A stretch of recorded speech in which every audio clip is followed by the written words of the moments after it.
నమస్తే.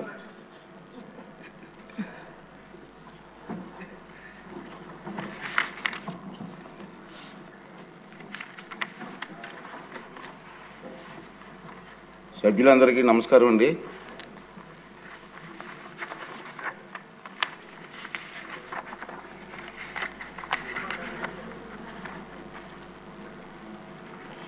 ప్యానల్ స్పీకర్స్గా గతంలో నామినేట్ చేసిన పేరు మీకు చెప్పడం జరిగింది. మరొకసారి సభకు తెలియజేస్తున్నాను. ఇద్దప్ప గారి మాధు గారు. ధన్యవాదాలు అధ్యక్ష, ఈ అవకాశం ఇచ్చినందుకు. అలాగనే పిప్కా ప్రత్యేక బాధ్యతలు ఇచ్చి మా మీద నమ్మకంతో పిప్కా నియమించినందుకు ముఖ్యమంత్రి చంద్రబాబు నాయుడు గారికి, అలాగనే అధ్యక్షులు గారికి, అలాగనే నారా లోకేష్ గారికి ధన్యవాదాలు తెలియజేసుకుంటున్నాను.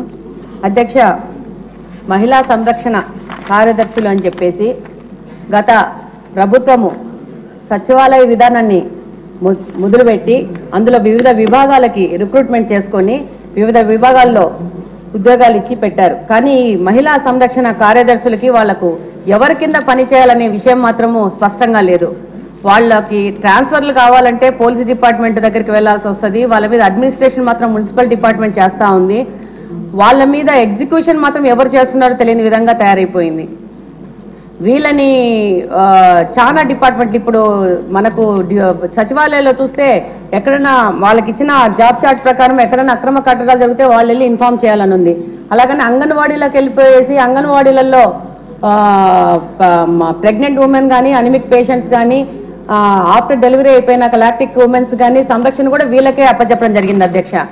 అలాగనే మనకు సొసైటీలో జరుగుతున్న మహిళల మీద జరుగుతున్న దౌర్జన్యాలు కానీ, వరకట్న వేధింపులు కానీ, అలాగనే పోక్సో చట్టం గురించి వాళ్ళకి అవగాహన కానీ, తప్పిపోయిన పిల్లల గురించి సమాచారాన్ని కానీ, అలాగనే వికలాంగులకు సంబంధించిన ప్రభుత్వం ఇస్తున్న పథకాల గురించి వాళ్ళకి సమాచారం ఇవ్వడం కానీ, అలాగనే బాల నేరస్తుల గురించి కూడా సరైన సమగ్ర నివేదికను అప్పచెప్పాలని చాలా రకాలుగా జాబ్ చార్ట్ని వాళ్ళకి తయారు చేసి ఇవ్వడం జరిగింది.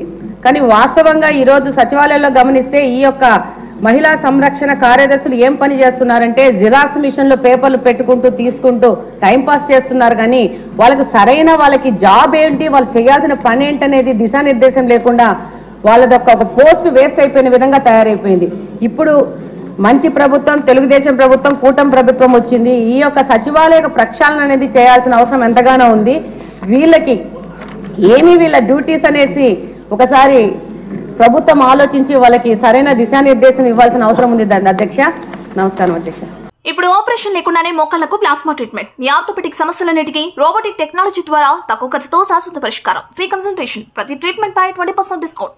ఈ ఆఫర్ కొద్ది రోజులు మాత్రమే. త్వరపడండి. V9 hospitals 9281465842.